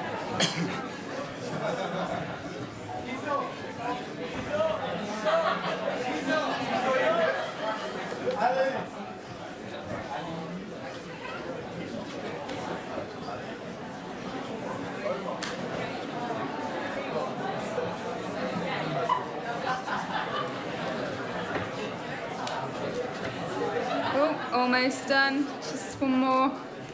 Are you done? Okay. So if you would like to hold up your piece of the paper, and then I'll just get you to read them out just so everybody can understand. So we'll start from the left. VP Community Zainab, VP Voice Jeff, VP Activity Ali, and VP Support Jess. I'd like to add that there's a lot of strong candidates. I'd be happy to work with all of them. I put Josh for activity, Zainab for community, Sam for support, and Alex for voice. Yeah, so mine are based on their question time performances. So I said the same as Ty, Ali, Jess, Zainab, Jeff. And finally, Josh.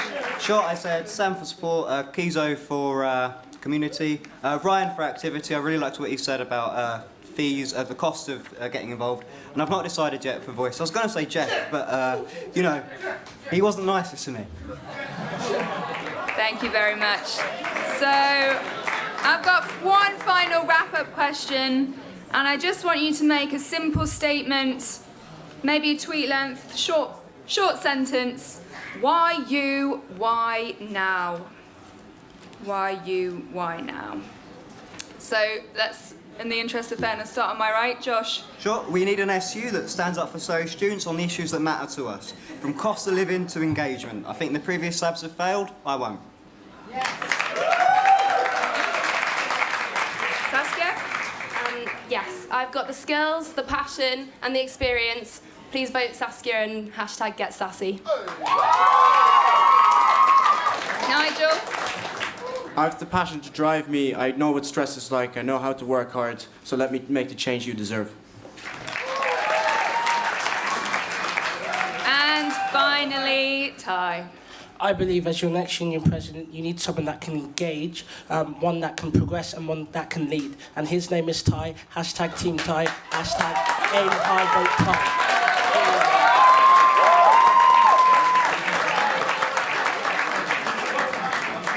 Thank you to everybody that's been involved in Surrey Decides this year.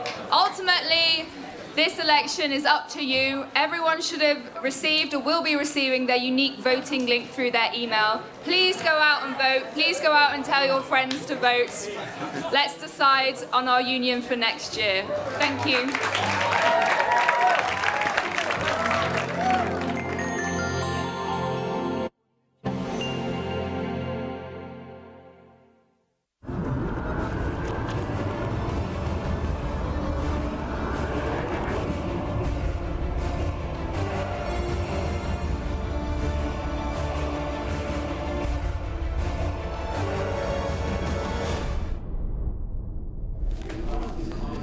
Are we on? Are we live? We're on. My mic isn't. Well, always a bit of drama.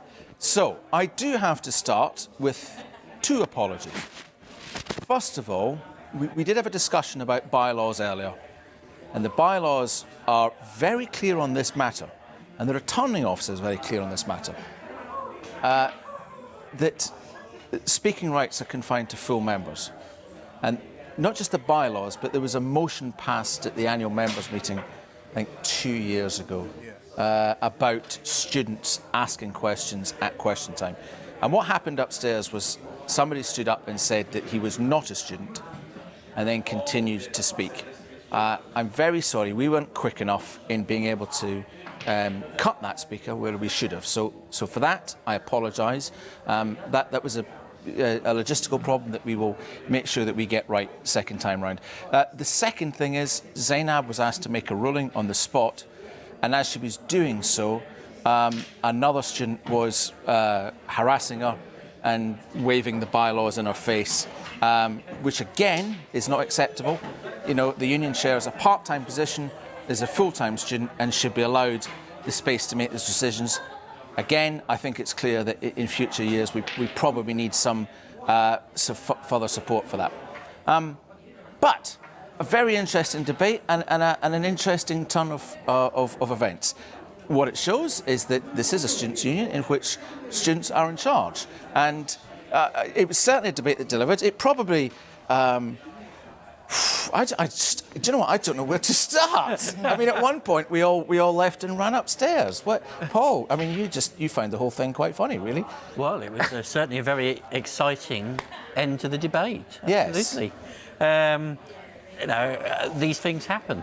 And the great thing, from what I saw, was the way that it was handled. It was handled very professionally, not just because Alex is sat next to me, but I think that the atmosphere remained calm, and the debate was able to continue. So well done from that perspective. I did say very quick thinking. I did say to come down. That was very quick. You were up there for the atmosphere. I want to take away from this. First, I just want to commend Alex on the way she handled that situation very well. I was extremely livid. I was itching to speak. But you're not a full member? No, I wasn't a full member. So you respected the rights? He was... Anyways, let me not get into it because I was very angry, but I think it was handled very professionally. I think Zainab made a very, very good decision as chair. Bringing it back to our conversation earlier, talk a bit more about the candidates and the position of chair, that is the kind of time where the chair becomes the most important office. And people tend to overlook that. Yep. The chair can overrule the president. The chair can say, sorry, president, you can't do that.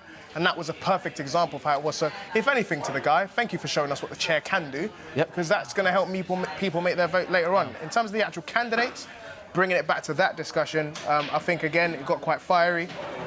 A lot of the candidates were itching to push their issues forward. And I think students are going to have a tough decision to make. I think every candidate stood out for their own individual reason. And now it's going to come down to who's willing to put in the work. Who can actually go door to door, talk to every single student. Alex has done it. She knows what it's like. I've done it. Maz has done it. Emma's done it. Many officers have done it. In the past, vice presidents and presidents, it's all about who you can get to vote for you now. Guys, come in. You don't have to stand on ceremony. Plenty of space. Come on in. Go in to do the lecture talks. Go in to do the door knocking. Stopping every single person you see. Literally putting yourself out there right to the very last minute. I mean, I campaigned till 1 minute past the deadline just in case. Yep. That wasn't the actual deadline. It's about who puts in the legwork now for all the positions, but especially the president. Somebody's saying there, although he wasn't a student, he did reflect student opinion. I'm afraid I have no point of view on that. It's not for us to say whether what he's saying is right or wrong. All I can tell you is we shouldn't have let him saying it. James, I will come to you in a minute. Musty there is talking about what we call the doorstep.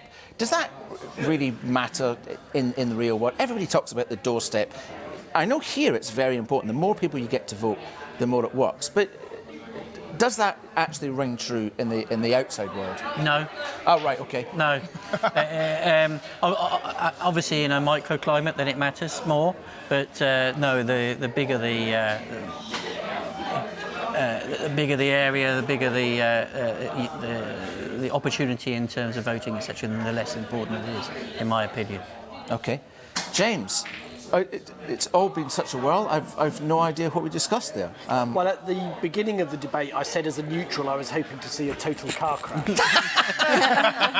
And I thought the first half of the debate was really good, really excellent debate, so I thought I'd go and watch the dying embers of the second half of the debate upstairs in the hall. So I popped up from this very uncomfortable sofa with Musty to watch the second half. just as it died down and nothing much would happen, it'd all be very calm, and then it all kicked off. So it's your fault then? We had all this drama.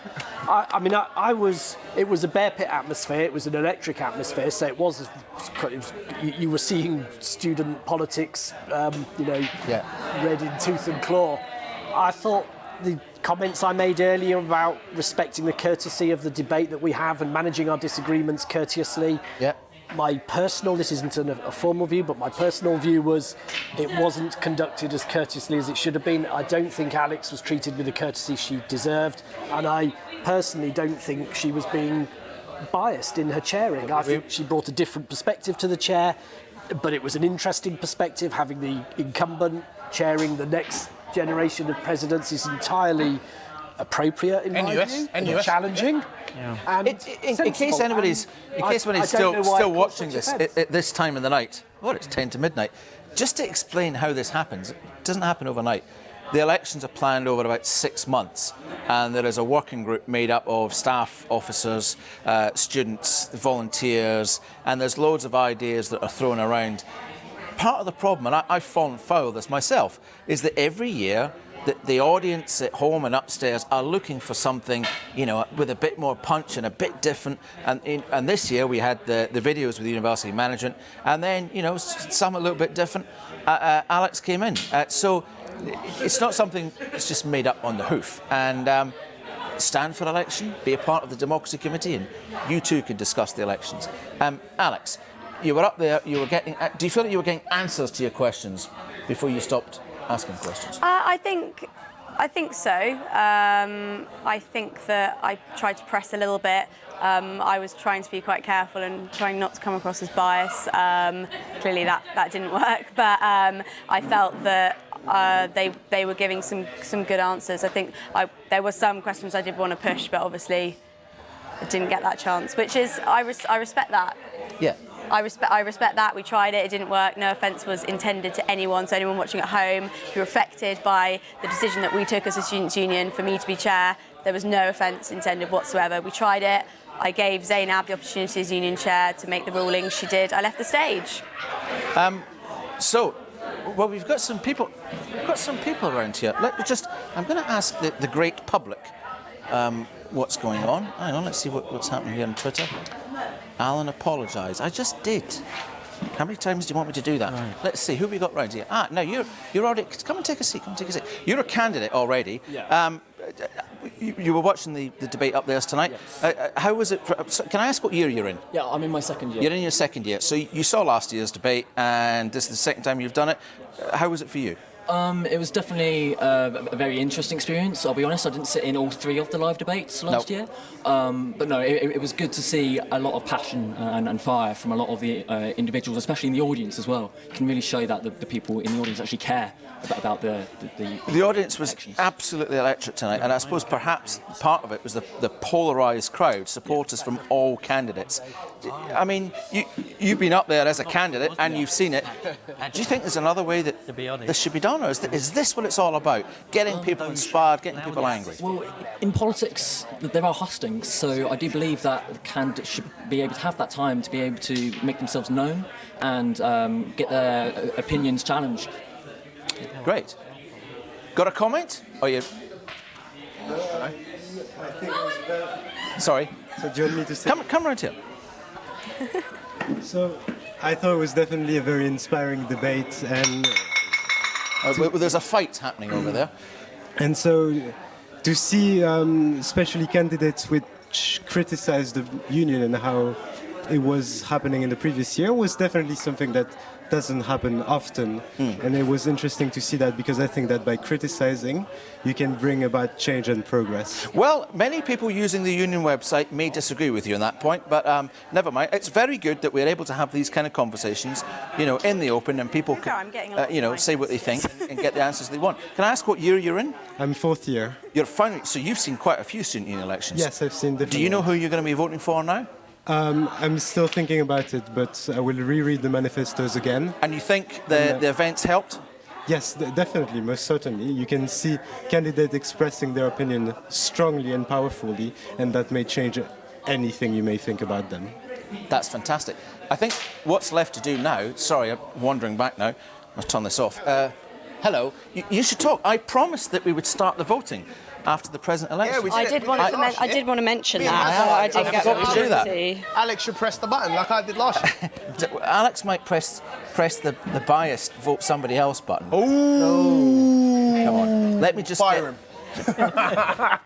Alex, you can press the button. Now, last time I made the mistake of having a tab open. Oh, can we just say while we're here, one thing I actually really wanted to say, and obviously I didn't get the chance to, is a massive shout out to Surrey stage crew for all the work that they've done. Stag TV, Stag Radio, the Stag, the magazine, they've put so much effort into this whole election process, and we wouldn't be able to do it without them. Also, everyone who works in the union, who's in the SurreyDecides team, including Alan, like Alan said, it's not just done overnight. It's a lot of work that goes into it, and I think that I wanted to say that, so I'm saying it now. Kudos to everyone involved behind the scenes, because it's a big job, so well done. Right, I have to remember how to do this. We're starting the voting. I'm going to step out 1 second. You're about to push go on this. But yeah, no, honestly, it was good to be back in the space. I'm out in the real world now, working as an accountant. Well, hey, no, I do enjoy my job and I do love my firm. But it's great to be back here, great to be back in this space, seeing as me and Alan worked hard putting this together last year in the front room. And I think kudos to Alex and the team this year. They've done an amazing job. And next year's president, it's looking like they're going to do a good job too with the 4 candidates up there. So yeah, let's do another year. What I need now is for this to be... Can you get that? Can you get that? Can you zoom in? Do I need to come to you? No, this camera's advanced. See what's on here because I'm going to show. I need to tilt it. Yeah. Is that better? And stop moving it around. That's what you want me to do, isn't it? Ah, there we are. Lovely. Right. So, I am going to show you. Am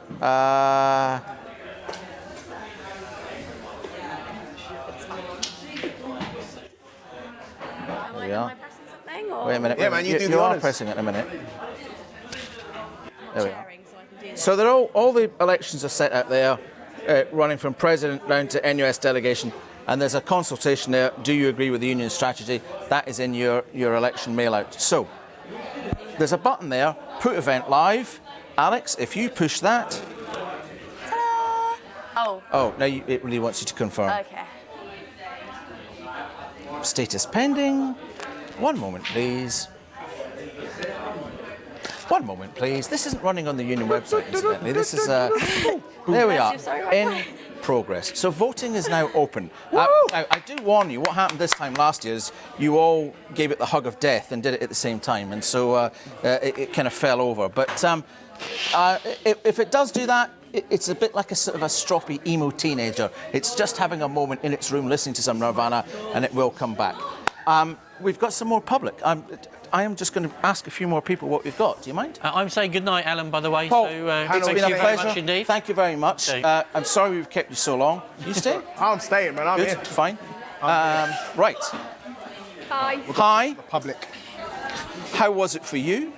So intense. Yeah? Like, tonight was so intense. Good to see you, Paul. Good intense, bad intense, I think it meh did, intense. It was mostly good intense. It did get a little bit heated when the president took the chair seat. I think it was a little bit of a repeat of last year where a technicality allowed people to get distracted from the issues at hand. Yeah. But other than that, it was mostly good intense. Okay, so you've seen it as a viewer and a candidate. Is it a process that you would recommend to others that sit and watching it? Yeah, absolutely. I honestly think this is the best thing I've ever done, ever. I can't recommend it enough. That's very, very good to hear. James, thank you very much for your time. I'm going to say thank you very much. I think we've probably done everything that we can do here. We've had debates from everybody. We've put the election live. You've all got your voting email. You have until Friday night at 7 p.m. to vote. If you need any help, just email SurreyDecides at surrey.ac.uk. I can't remember the exact email address. But listen, thank you for staying up this late. Thank you for watching. Thank you for your support on Twitter.